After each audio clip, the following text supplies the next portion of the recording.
Say, some people really are big-boned. Hello, my baby. Hello, my honey. Hello, my ragtime gal. Sonny, you've kissed my wife. Baby, my heart's on fire. For whatever reason, the minions keep giving me skeleton-related figures to review. No idea why. From Ghost Rabbit and YotoToy Limited come the Redemption Skeletons, one of which is the Raging Trickster. See the figure on display in its plastic coffin. The identity of the figure is on the side panel. On the back, you will see a list of all 6 Redemption Skeletons available in this line. There's also a 3-paragraph bio explaining the origin of the Redemption Skeletons, and which uses the H word a lot. The other side panel goes into more of the mythos and lore surrounding the Redemption Skeletons, and the different Trickster Skeletons which you are expected to buy, collect, and army build. So let's get this Raging Trickster out of his box, and see if this review gives it any redemption.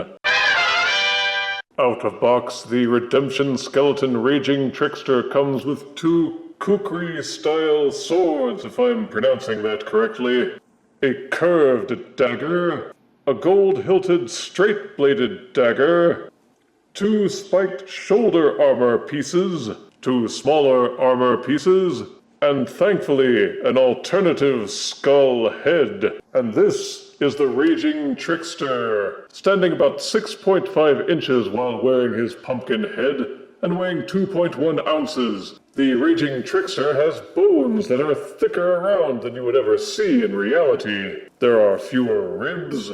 Many segments that are normally separated are welded together. Everything is beefed up and cartoonishly exaggerated. Presumably, this was done to deal with the common issue among skeleton figures, and that is weakness of the joints. Skeletons that look realistic have thin bones, so a skeleton action figure can't have hinges that are nearly as robust.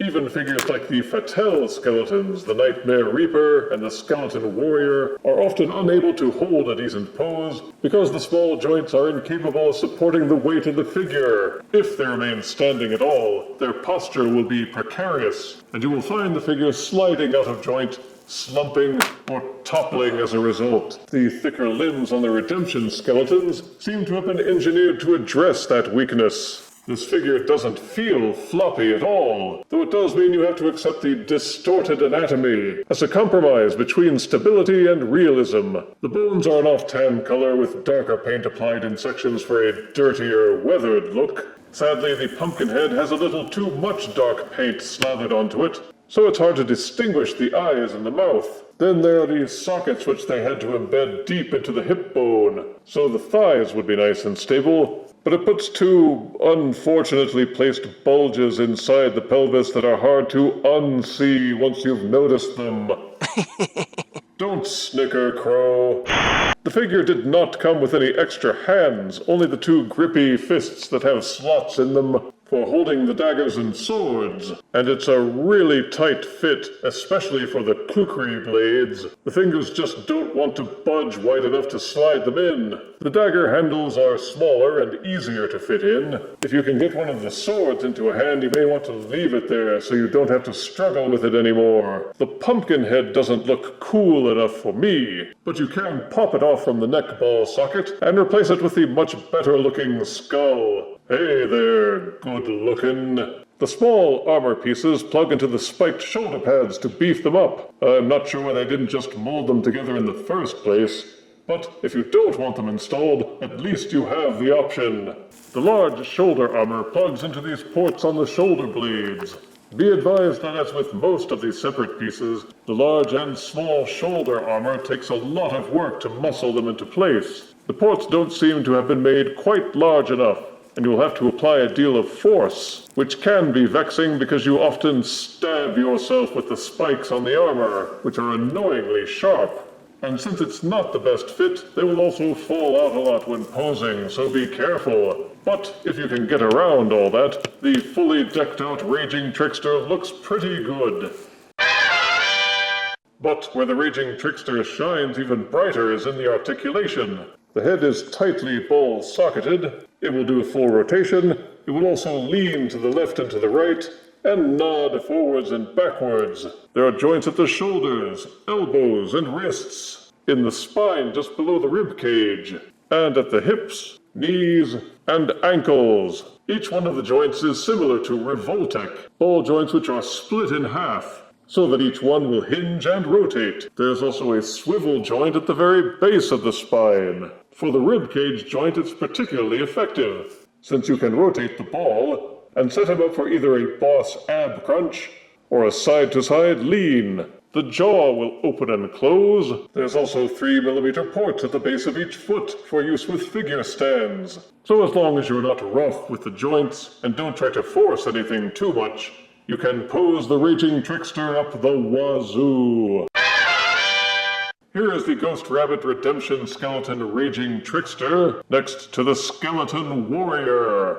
Here's the Raging Trickster next to one of the epic Hack Skeletons. And here's the Raging Trickster skeleton next to one of my delightfully whimsical Grim Reaper chibis.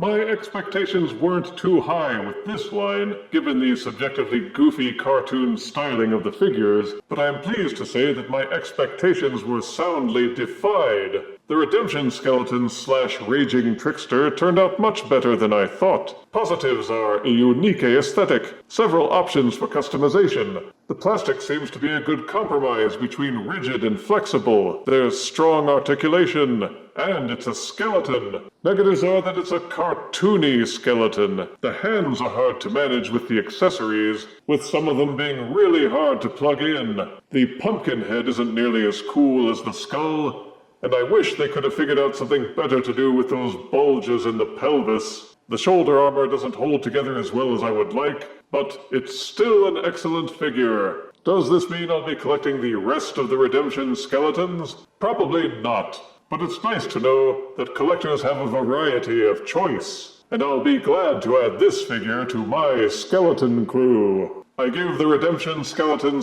/ Raging Trickster 8 out of 10 deaths. He's no jerk-o'-lantern. If you refuse me, honey, you lose me. Then you'll be left alone, oh baby. Tell them all and tell me I'm your own.